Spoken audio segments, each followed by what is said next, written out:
So welcome everyone, and as I mentioned, there will be opportunity to ask questions, and I strongly encourage it at the appropriate times. Pesach is a time where the Jewish people celebrate freedom. Their exodus, our collective exodus from the land of Egypt some 3,300 and some years ago, when God, in a magnificent display of closeness and love for the Jewish people, scooped us out, took us out of bondage, and removed us in a haste from the land of Egypt and brought us to Mount Sinai 7 weeks later and gave us the Torah and made us his people forever and ever.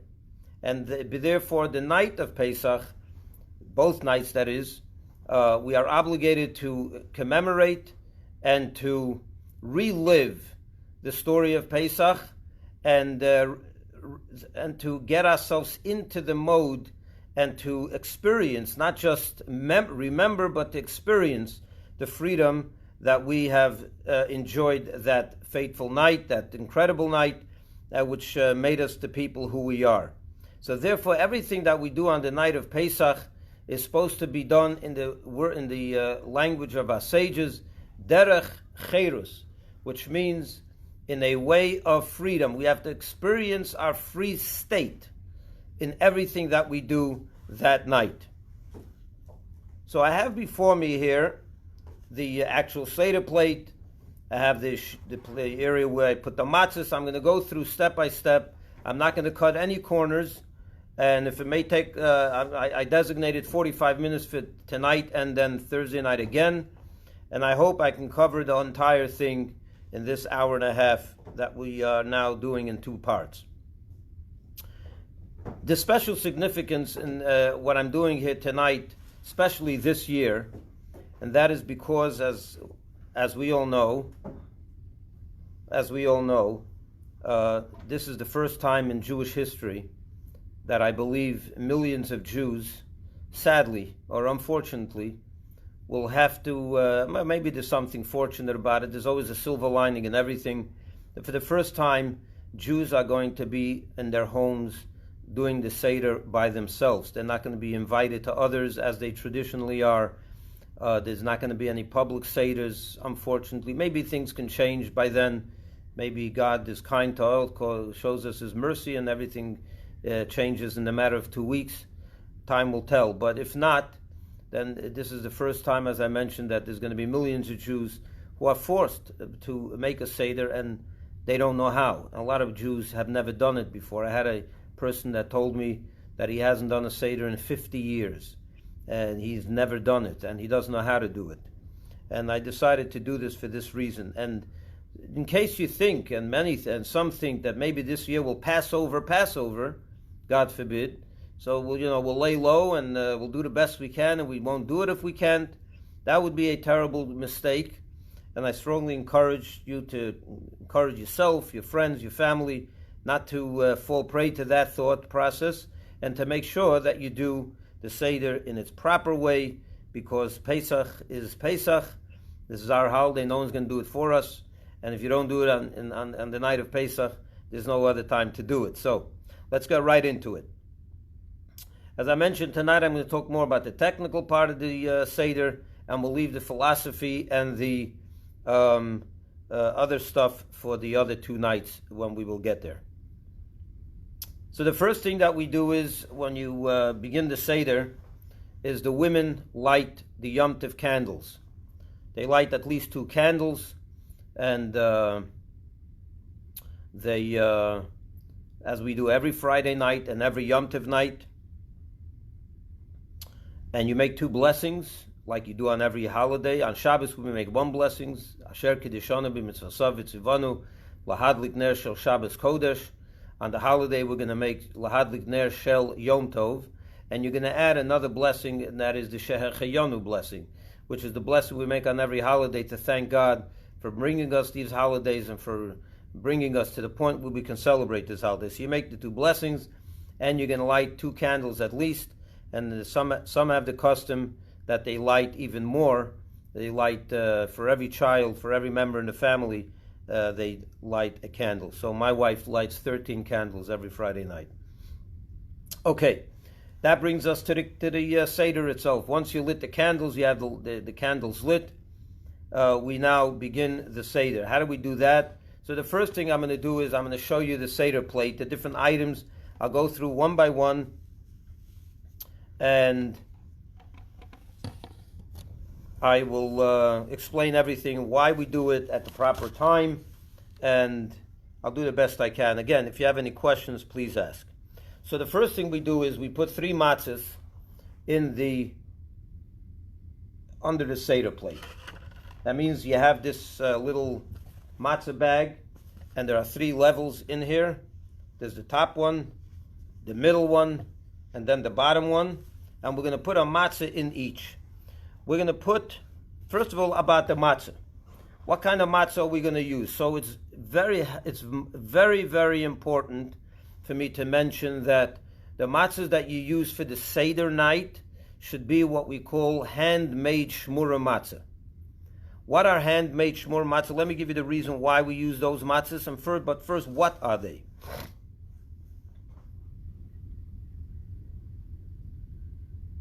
I'd like to ask everyone to mute themselves. Okay. If you have to ask a question, you can unmute yourself. The shmura matzah shmura means it's guarded, it's watched. And the mitzvah in the Torah is that on the night of Pesach, we should eat shmura matzah. It says clearly you should guard the matzahs that you eat on Pesach. You should watch them. Watch them from what? Well, what we're watching them is that they should not have come in contact, that the flour it's not come in contact with any water at any time before you actually bake the matzahs. In other words, because if the flour has been mixed with water for a duration of 18 minutes, it automatically becomes leavened dough, and that's no longer kosher for Passover. So there are different levels of how the different opinions. When do you have to watch this flour from? Some say you have to watch it from the time it's grinded. From that moment, you have to watch that it doesn't come in contact with any water till it's baked, until it's kneaded. And another opinion says that it's best to watch it from the moment it was harvested. And the shmura matzah that you buy in the store, that I'm going to be showing you in a moment, is matzahs that are guarded from the moment it was harvested. From that moment on, the flour was carefully guarded, that no water came, and not even a drop has come in contact with this flour until the moment the two mix in the kneading of the dough. And even then, that has to, from when they mix the water with the flour, no more than 18 minutes passes till it's baked and ready to be eaten. So, that's what shmura matzah is. Why do we want to have shmura matzah for Pesach, and especially for the night of Pesach, when it is a mitzvah to eat matzah, the 2 nights of Passover, of the Seder? So here's the beauty of it. The handmade shmura matzah has an additional aspect to it, and that is that when the people, everything is done by hand. They roll out the dough by hand, they make the holes in the matzah by hand, in the dough. Everything is done by hand and by a person, by a human being, without any machines. The reason for this is because when a person does it, he can have in mind when he's doing it that he's doing it l'shem matzahs mitzvah, for the purpose of using this for a mitzvah. A machine can have the intention. A human being could have an intention when she's rolling out, or he's rolling out the dough, that he's doing it. This should be used for a mitzvah. So therefore, we use the handmade shmura matzah. So those are the reasons why we use these matzahs. And if you can get yourself a pound of shmura matzahs, each pound has about 6 or 7 matzahs in it, so you have enough for the 2 seders. If you need, please let me know. Okay, we're going to now put the 3 matzahs in the seder, in the middle section, and the top one in the top section. Okay. So we have the 3 matzahs. Why 3 matzahs?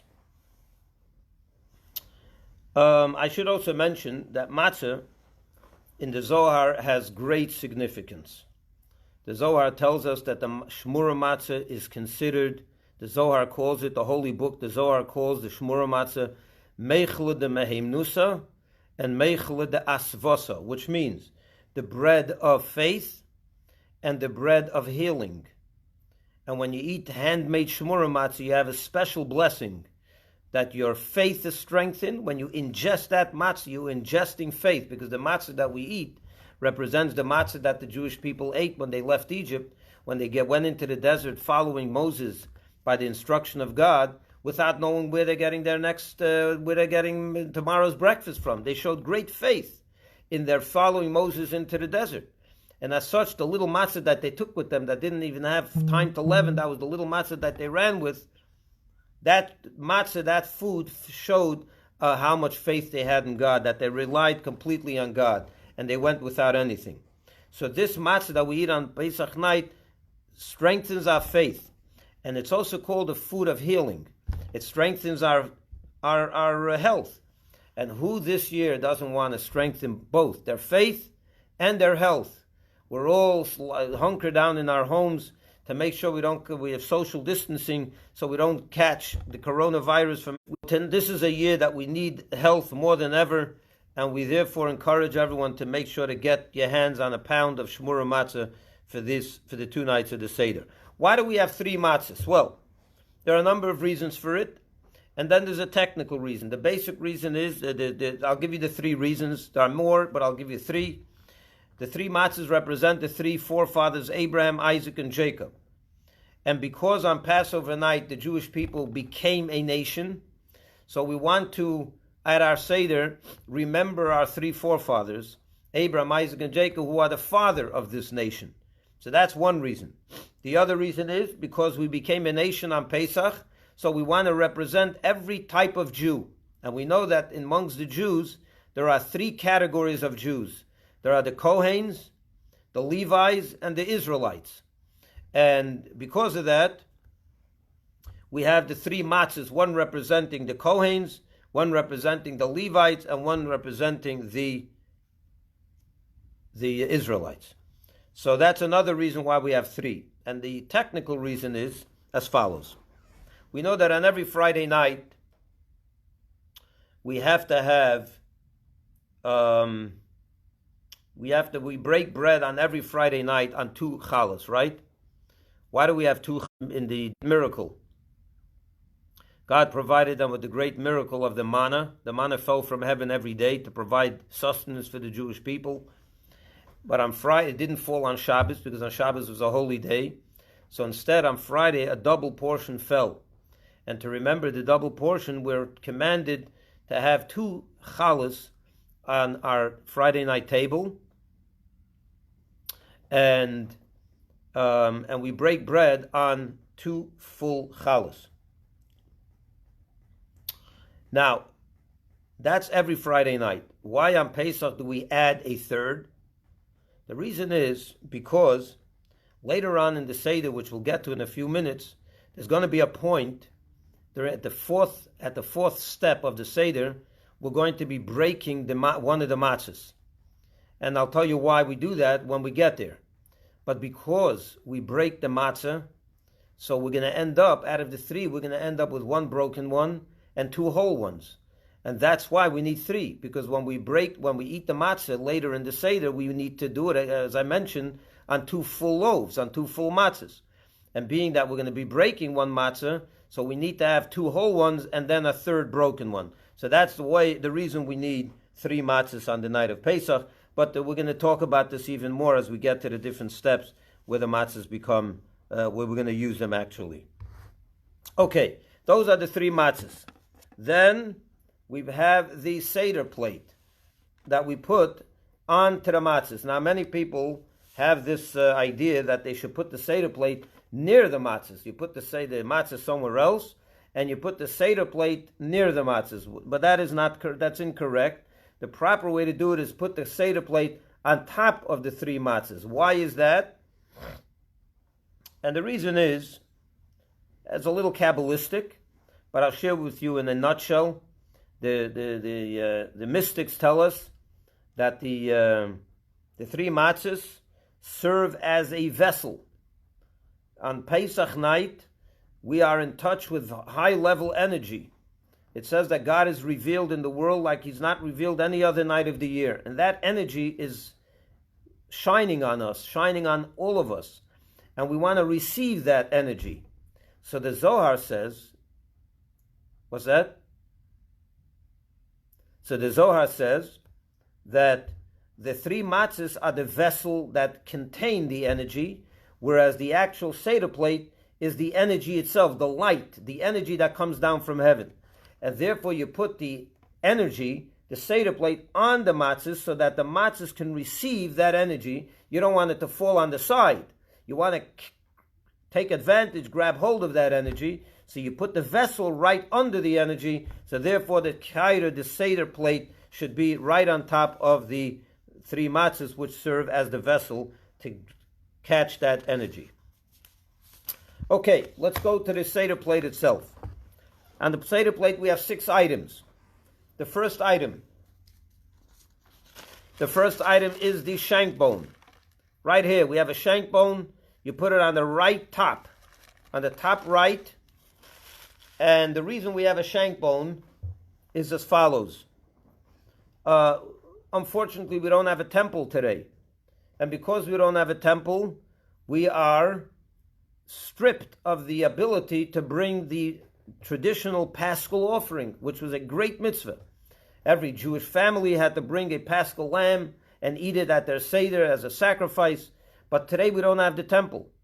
And because we don't have the temple, we don't have that Paschal offering. So what do we do instead? We have a symbolic reminder of the Korban Pesach. So what we do is we act the Korban Pesach, the Paschal offering in temple times, was roasted. The meat had to be roasted, not cooked, not fried, but roasted. And therefore we roast this shank bone, or this chicken neck, or shank bone, and we do not touch it during the Seder. We don't eat this shank bone.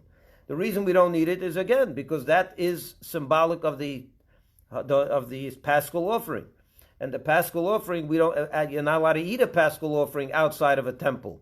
So therefore, we don't eat it. We have it there as a reminder, but we don't eat it. There's another symbolic reason why we have the shank bone. The shank bone in Hebrew is called the zeroah. The zeroah also has the same meaning as the arm. And we know that God took us out with an outstretched arm, with a strong arm. So we want to remind that with the zeroah, that reminds us of this outstretched arm. In Hebrew, these two items, the arm and the shank bone, have the same name. So it reminds us of the outstretched arm and the strength with which God took us out of Egypt. Okay, the second item is on the left top, which is the egg. Why do we have an egg? So we all know that in temple times, in addition to the Paschal offering, they also brought the regular festival offering, which was brought on all festivals. On Sukkot, on Shavuos, there was a mitzvah for every Jew to go to the land of Israel and to bring to go to Jerusalem, to the temple, to bring sacrifices. And therefore, again, we mournfully do not have the temple anymore. So we can't bring not the Paschal offering, we can't bring the regular festival offering. So we have a reminder of the festival offering in the form of an egg. Now, why an egg and not something else? So there's a reason for that, because the egg also reminds us of the fact that, when a mourner loses a family member, God forbid, so the first meal after the funeral is eggs and bread. The egg represents the food of a mourner. And we do want to remind ourselves that with everything, with all the good things that we have, we still do not have the temple. The temple is sadly not built. That means the temple in Jerusalem. So we mourn the destruction of the temple. So we have the egg there to have that symbol as well, that we're mourning the fact that we don't have the temple. The third item is the maror. Maror is the bitter herbs. What we use for maror is both romaine lettuce, and we also use horseradish. So I'm going to take a little bit of horseradish. I'm going to put it in here, and that's going to serve as the portion of the bitter herbs when we get to that point in the Seder. Okay? So why do we have bitter herbs on the Seder plate? Of course, that everyone knows, to remind us of the bitter state in which the Jewish people found themselves while they were in the bondage in the 210 years in Egypt. Now this mitzvah I'll mention used to be in temple times. It was a biblical commandment to eat the bitter herbs on the night of the Passover Seder. Today, because we don't have the temple, the biblical mitzvah is no longer there, because the biblical mitzvah is to eat it together with the Paschal offering. But because we don't have the Paschal offering, we don't have the mitzvah to eat the maror either. But the rabbis instituted that we should continue and eat the maror on the night of Passover. We make a blessing, as I will mention it when we get to that point. So that is a rabbinic mitzvah these days. Then we have the fourth item, which is the charoses. And the charoses is a mixture of apples and nuts,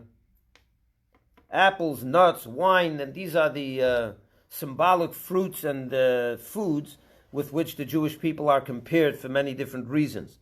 The charoses also reminds us of the bricks. The bricks that the Jewish people, the mortar and the bricks that they fashioned and worked in Egypt, they were forced to make bricks. We know that in the Torah, when you look in the book of Exodus, in the beginning, when it describes the bondage, the hard work that the Jewish people were engaged in, it talks about the fact that they had to make bricks and mortar. So therefore, the symbol of the hard work was with the bricks. So we have the charoses to remind us of that. And we're going to use it in the Seder as well, of course. Then we have the fifth item, which is the karpas, which is the vegetable. I am using here an onion, which is our custom, but you can use celery, you can use a potato. And the reason we have karpas, the word karpas is a combination of two words or two ideas, and it's spelled in Hebrew, the samach and perech, which means samach is 60 myriads, 60 times 10,000, which is the 600,000 Jews who were enslaved in hard, back-breaking work, which is what the word perech means, hard work. Avodat perech, the hard work that the Jewish people were forced to work in Egypt. And so this reminds us, this vegetable in Hebrew is called karpas, reminds us of the hard work that we had in Egypt. And we're going to use it again during the Seder, which we'll get to in a few minutes. And then the final item is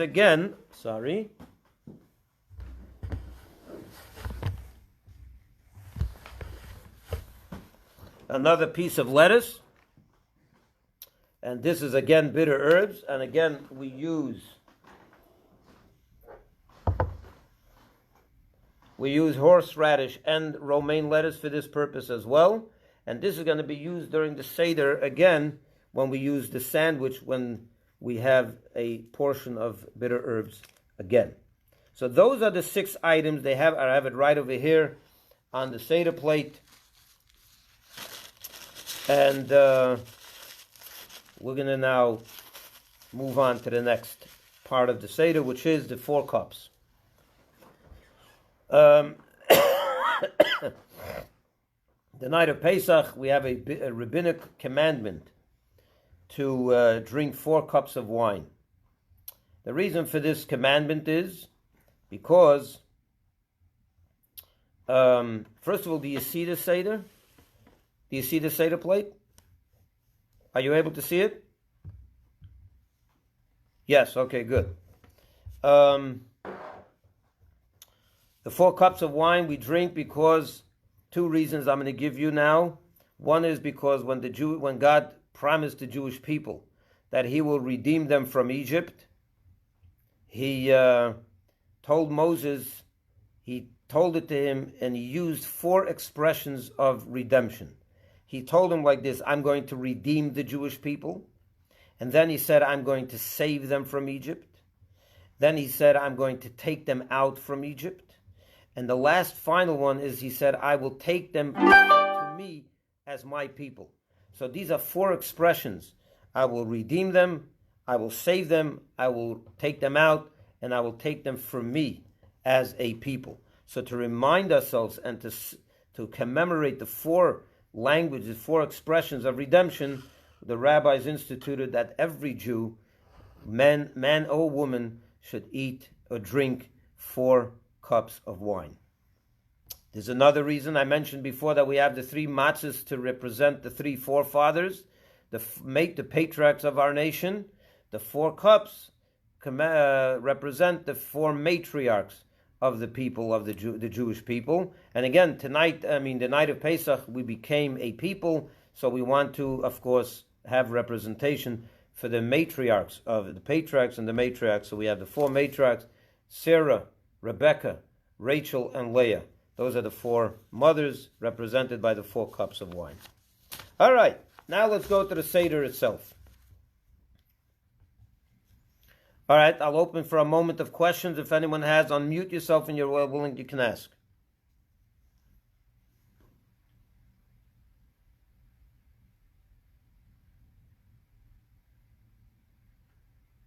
I'm not hearing anything, so I'll move on. Okay. What does the word Seder mean? The word Seder. The word Seder means order in Hebrew. And because the night of Pesach, there are so many different obligations that we have to fulfill, so the rabbis were so good to us, and they said, instead of leaving it to the Jewish people and they'll be confused, they don't know what to do when, they made order. They organized all the obligations of this night into a formalized order called Seder. There are 15 steps, and when you do these 15 steps, you will have fulfilled every single obligation that you have to do. And they knew what to do first. They put it in a proper order, and I will go now through the 15 steps. Okay, I'm going to be using the Haggadah, the annotated Haggadah that is the Chabad Haggadah. All Haggadahs are the same, but if you do have a Haggadah with you, it would be a good idea to follow along. It's more or less the Haggadahs run the same order, so the page numbers may be different, but I'll do my best in trying to lead you through it properly. The step number 1 is Kaddish, which means you make Kiddush. Now, making Kiddush we do every Friday night and every holiday, every Friday and every holiday. This is a biblical commandment to make Kiddush on Friday night. The Torah says, Zachor et Yom HaShabbat lekadsho, remember the Shabbos day and sanctify it. How do you sanctify it? So the rabbis, so the meaning of it is that you have to actually say a statement, an actual statement of sanctification of the day. That statement is our Kiddush. We say Asher Kidshanu b'mitzvotav v'ratza banu, and we say the whole Kiddush of Friday night. The rabbis added on top of that we should do it with over a cup of wine. So the wine part of Kiddush is rabbinical. The Kiddush itself is biblical. What you do is you take your wine, and let me say a few words about the wine that we're going to use for Pesach. The wine on Pesach should be red wine. The reason we have red wine is to remember the blood of the Pesach offering and the blood of the circumcision. It says that the night before the Jewish people left Egypt, they all circumcised, and there was the 2 bloods, the blood of the sacrifice that they put on the doorpost and the blood of the circumcision. Those are the 2 mitzvahs with which the Jewish people merited to be redeemed from Egypt. So we want to use red wine to remind us of that redness. Now, you fill it up, and you should, by the way, it says you should have good wine, expensive wine, if you can afford it, of course. You fill up a cup of wine, and you should fill it up to the rim, and even if you can, spill it over a little bit. Why do we spill it over? Because wine is a symbol of blessing in Jewish life. And we want our blessings, right? The cuppeth runneth over, right? We want the cup and the blessing to run over and to spill over so we have an abundance of blessing. Who doesn't want that today? By the way, when you have your Seder, you should put on a nice tablecloth. And it says, the rabbis tell us that on Pesach we should use our finest china, our finest silverware. It should make it We're kings the night of Pesach, and kings have to act like kings. And you should don't put out paper plates on a Seder night. You make it as nice as you can, even though you're going to be home alone this year, in all likelihood. Still, treat it with the respect that it does deserve, and put out your best. Okay. Every Friday night when we make Kiddush, we all know that the head of the household makes Kiddush, and he has in mind to fulfill the obligation for everyone at the table. But on Pesach night, we don't do that. Everyone fills up their own cup on Pesach night. And if they can, they actually utter and verbalize the Kiddush themselves. Why is this? Because on Pesach, the Kiddush cup is the first of the 4 cups. And every Jew is obligated to drink 4 cups of wine. So therefore, if you're going to hear someone else make Kiddush, and he's going to drink the cup and have you in mind, on Pesach that doesn't work, because on Pesach you have to actually drink the 4 cups all by yourself. So we all drink the 4 cups, so we all make Kiddush on our own. You make the Kiddush. This year it's on Wednesday night, Pesach, so we're going to do the Kiddush for a weeknight, when the holiday falls on a weeknight, not a Friday night, which is a little shorter. But nonetheless, it's in your Haggadah, you'll find the Kiddush. I'm not going to read the whole Kiddush. At the end of the Kiddush, the men, and I say men only, make the Shehecheyanu blessing, that special blessing where we thank God for bringing us to relive this day. Why not the women? Who knows? It's very simple. The reason is because the women made the Shehecheyanu prayer when they lit the Shabbos candle, the Yom Tov candles. So they don't have to do it again. So the men never had a chance to do it yet. So this is their first opportunity. So they make the Shehecheyanu by Kiddush. The women do not have to do it again. They did it when they lit the candles. Okay. When you finish the Kiddush, so if you see, I have over here a pillow, actually, and I'm going to start using the pillow, and you should have a pillow by your Seder, because on Pesach, as I said, we're nobles, we're all kings, and it was customary in the days of old that nobility would recline on their beds, on their couches when they ate their meals, and it was a very special experience. And therefore we tonight, on the night of Pesach, I'm going to say tonight, but obviously I mean Pesach night. On the night of Pesach, we are like kings, and therefore we should behave that way, and we should recline when we eat certain foods on the Seder. When do we recline by the Seder? Every time we drink the wine, and every time we eat matzah. So when you finished making the Kiddush, you take the cup in your hand, and you're going to drink it. You make the and you're going to drink it while you recline on your left side, not your right side, but the left side. And you drink it, if you can, drink the entire cup. And if you cannot, if it's too much for you, drink at least 3.5 ounces. Your cup has to be at least 3.5 ounces to contain at least 3.5 ounces of wine. Okay? So that's the first cup. I didn't actually drink it, but that's when we finish the first cup, and we'll finish with the first item of the Seder. What's the second item? The second item of the Seder is urchatz, which means we're actually going to now wash our hands. So it is customary in certain circles that the head of the head of the household, not everyone does it. In my house, I don't do it. In my father's house, we did do that. We actually brought my father. He didn't get up from the Seder even once. He was like a king, literally. So we brought him to the table, the water, with a bowl where you can wash his hands without having. He's a king, right? So we treated him like a king. So what you do is, before I actually wash my hands to show you how to do it, I'm going to explain what we're doing over here. What do you do every Friday night after you make Kiddush? Well, we all know we go wash our hands for the challah, right? The next thing we do is we eat the challah. So you wash your hands, you say, Asher Kiddushanim b'mitzvotav v'tzivanu al netilat yadayim. Tonight, we're not doing that. That's not what we do on the Seder night.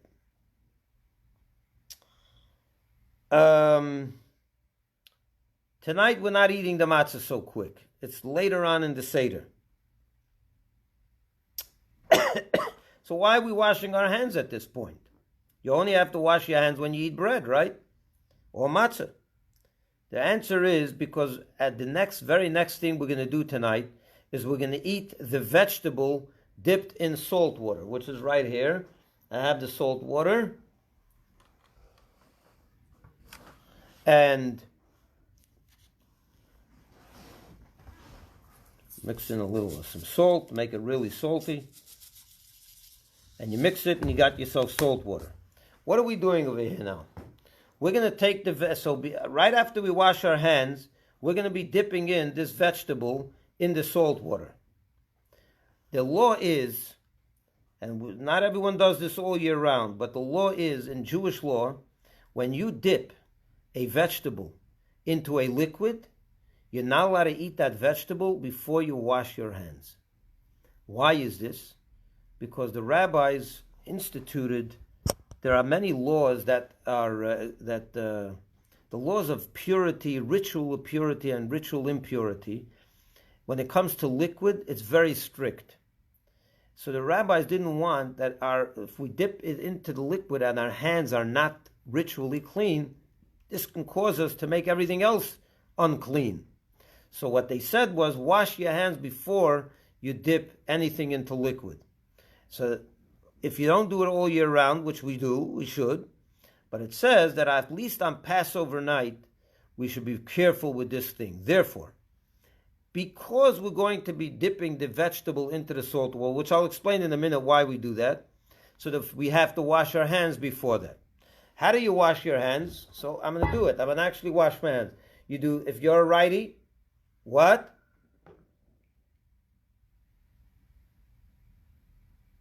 Who's this? If you're not asking a question, please mute yourself. Okay, you have the water. You go 3 times on the right hand, and then 3 times on the left. If you're a lefty, you do it the other way around. You do first 3 times on your left hand, and then 3 times on your right hand. You do not make the blessing, the blessing that we make every Friday night when we wash for bread. We say, Baruch atah Hashem Elokeinu melech haolam, asher kiddishanu b'mitzvosav v'tzivanu al netilat yadayim. You do not do that at this point because we're not eating bread. We only washed our hands because we're going to be engaging in in a custom of dipping vegetables in liquid in salt water, so there's no need for a blessing. Okay, so now let's go to that third step. So we did 2 steps. We made Kiddush and we washed our hands. What's the third step? The vegetable dipping in the salt water. Okay.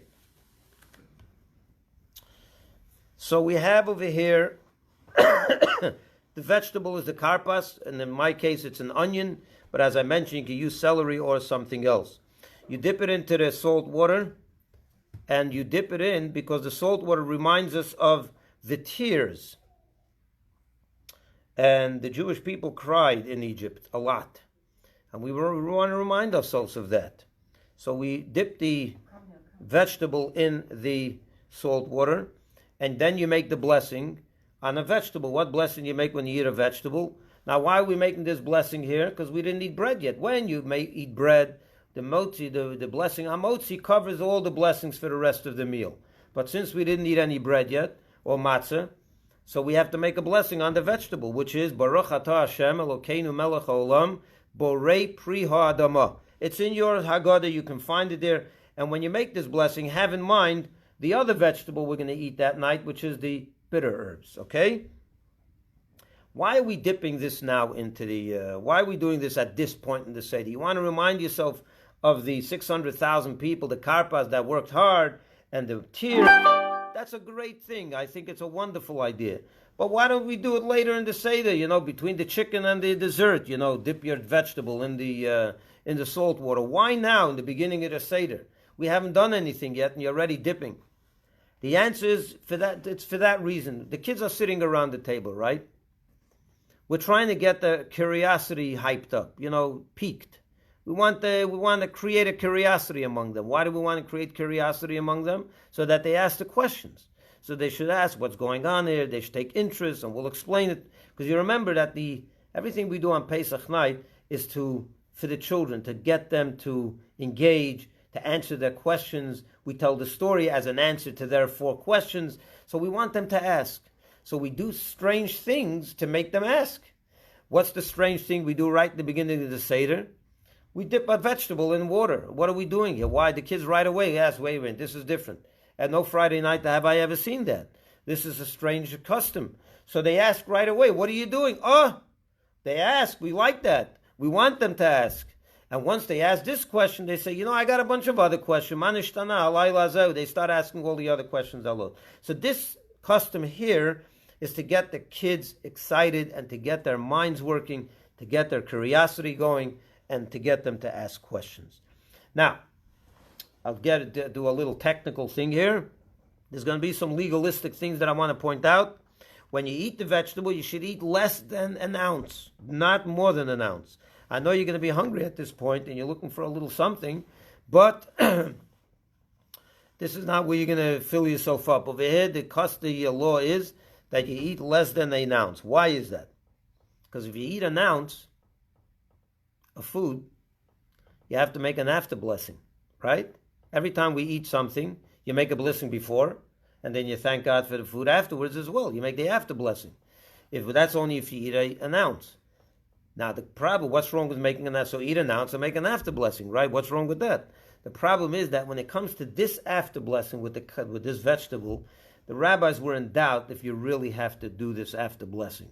On the one hand, they said, you didn't wash yet for the bread, so maybe you do have to make the after blessing. On the other hand, they said, you're going to end up doing a big after blessing after the whole meal. Maybe that should cover this as well. So they were in doubt. So they said, you know what? Stay out of all doubts. Don't eat a full ounce. So this way, for sure you don't have to make the after blessing. So when you eat this vegetable, is that clear? Understood? Let's get some head shakes. Okay, good. So that's why we eat less than an ounce. Very good. So now we finish with this vegetable. So I'm not going to put it back on the Seder table because that's it. We ate it. So now on the Seder table, the Seder plate, there's only 5 items left. All right, that was the 3rd item. Now the 4th step in the Seder is we break the middle matzah. Okay. Why do we do that? The reason for this is because we're now going to be starting to tell the story of the Exodus. This is where we start telling the story, we engage the kids, we get people around the table, we read the Haggadah, the long Haggadah, right? By the way, the Haggadah is not so long. Everyone says, when are we at? It's so long, it's so long. It's not so long, it's 20 pages, not even, maybe 15 pages. Within 30 minutes, you read the whole thing. There's no reason to rush through it. Okay, so being that we're going to now tell the story, so we know that what the very first part of the story is, and if you have a Haggadah with you, you can look at that point after you break the matzah. The very first thing we say is, this is the bread of affliction. Hey lachma anya. This is the bread of affliction. Where's the bread of affliction? What's bread of affliction? What does the bread of affliction mean? The poor man's bread. What does a poor man eat? A poor man never has a full loaf. Poor people eat slices. They eat broken pieces. So we want to, since we're talking about the bread of affliction that our fathers ate in Egypt, and that's what we're trying to remember tonight, so therefore, we take the middle matzah and we break it so that we have a poor man's piece of bread. Right? Now you're probably wondering, why do we break the middle matzah? So before we I explain that, let me first do the actual custom. You take the middle matzah, you break it into 2 pieces. One is bigger than the other, or it broke into more by mistake, but that's okay. But the point is, you can have one bigger piece, and one's going to be a small piece. The small piece you're going to put back, The big piece, you're going to then take and break it into a couple of pieces, and you'll put it away for the afikomen, which is what the children are going to go look for. Hopefully they'll find it, and they'll get their prizes, and you'll promise them something.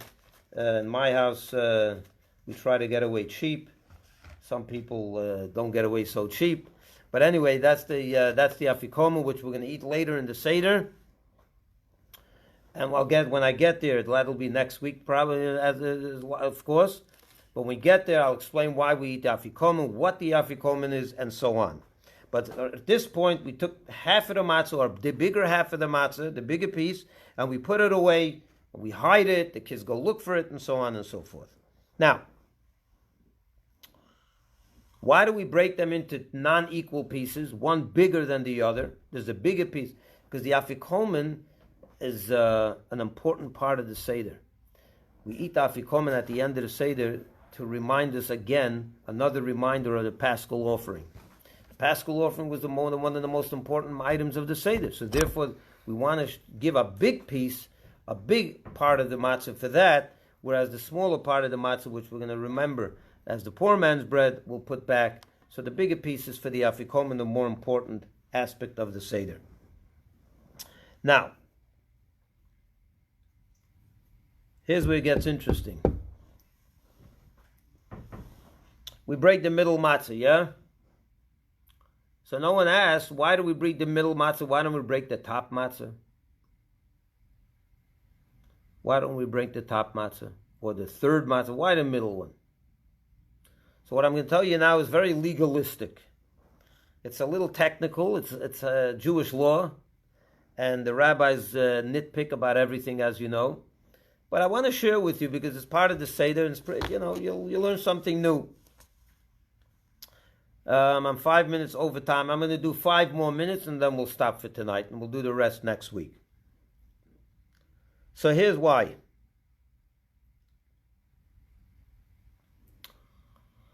And you got to keep, listen, I know it's 10 to 9. It's a little late in the day, but I don't think anyone worked today, so you're not too tired. So listen to this. When we're going to get to the point where we eat the matzah, there's 3 matzahs, right? And we're going to eat matzah twice during this, at least 3 times, but the first time we're going to eat the matzah is when we break when we make the blessing, hamotzi, and then we're going to make the second blessing on the mitzvah of eating matzah, sheketshanu b'mitzvosav v'tzivanu al achilas matzah, right? Which matzahs are we? Then there's going to be the third matzah we use for this sandwich. Now, we know that we have to, when we make the hamotzi lechem min haaretz blessing, that blessing has to be, like every Friday night, on 2 full matzahs, right? So when we're going to make that blessing, we're going to hold on to the 2 full matzahs. Which are the full ones? The top one and the bottom one, right? Because the middle one we broke. So we're going to actually grab onto all 3, because you have to hold the 2. You have the middle one in between them. So you're going to hold on to all 3 matzahs to beat the motzi. But we're not going to eat the third matzah yet. We're only eating the top and the middle broken one. The top one is for the motzi, to the blessing the motzi, to break a full matzah, because every time we make a motzi, we want to break bread on a full matzah, so that's going to be the top full one. And then we're going to eat part of the middle broken matzah as well, and that's going to be for the matzah, for the mitzvah of eating the matzah. So you have the motzi on the full loaf, and then you're going to make the blessing on Shank mitzvosav v'tzivanu al achilas matzah, and we're going to eat an ounce of the middle matzah as well. Now, if we would have broken the top matzah, what would happen? The broken matzah we're using as the mitzvah that night, right? That's the matzah that we're eating, the bread of affliction, which on that matzah we're making the blessing asher kiddishanu b'mitzvosav v'tzivanu al achilas matzah. So if the top one was broken, this is what we'd end up doing. We would then grab onto the two lower matzahs. If the two lower ones were the full ones, we would disregard the top one for the first blessing of Amotzi Lechem in Oretz, because again, that has to be made on what? That has to be made on the full matzahs, the whole ones. So what would end up happening is we would go to the second and the third first. Then we would leave go of this bottom one, which is going to be used for the sandwich later, and then grab a hold of the top one and make the second blessing. What you would end up doing is you would be passing over a mitzvah. Because when you put your hands by the matzah, the first matzah you reach is the top one. If that's going to be broken, you're going to have to leave that aside and go to the full one, the second and the third. What that would mean is you passed over an opportunity of a mitzvah. The broken matzah, which is what you're going to do, the mitzvah of eating the matzah in a moment. The rabbis have a rule. You're not allowed to pass over a mitzvah. You're not allowed to pass over a mitzvah. So therefore, they said that you're not going to break the top one, because if you break the top one, you're going to have to pass over it and make the blessing Amotzi on the complete ones, which is under that. No, break the middle one. This way you don't pass over any mitzvah. You're going to make the two top mitzvah, you're going to take the three matzahs together, make the blessing, and then you're going to drop the third one and eat the two for the mitzvah of eating the matzah. I know that was a little technical, but that's the reason. But the rabbis were so precise in everything in Judaism. I want you to appreciate this. In Judaism, everything has a reason. Everything is exact. There's no extra things. And the reason I went through the exercise of explaining this to you is I wanted you to appreciate how every single part of the Seder is thought through. It has symbolism, it has meaning, it has law, it has so much richness behind it. Okay, that covers the fourth item of the Seder. The fifth item of the Seder now is the actual telling of the story of the Haggadah. Now, this is a biblical mitzvah. It's a mitzvah in the Torah, v'higadet tolobincha, to tell the story to your children. That's an obligation every Pesach night for every parent to gather his kids around the table and tell them a story, the story of the Exodus. And where do we do that? In Magid. Magid is the fifth step of the 15 steps, and that is where we now spend considerable amount of time in retelling the story. We're going to be pouring the second cup, and being that this class is meant to be a 45-minute class, and it's now 55 minutes, so we'll take a break over here, and the next class will be on Thursday night, the same time at 8 o'clock, and I will do the next 10 steps of the Haggadah. Those will go a little faster because it's not that much technicality. There are some, but I went through tonight all the different as the preparations, so it took a little longer. So I'm going to leave you tonight with that in mind. To hopefully you took some notes. Hopefully you remember some of the things we said, and if you don't, this is we'll have it online anyway as a recorded class. So I thank you all for joining. If anyone has any questions, this is the time.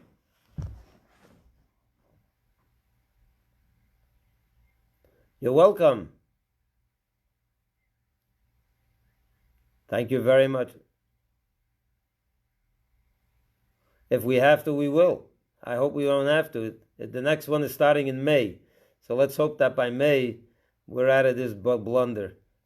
Anyway. Huh? That's not an option, unfortunately. I wish. We wish, no?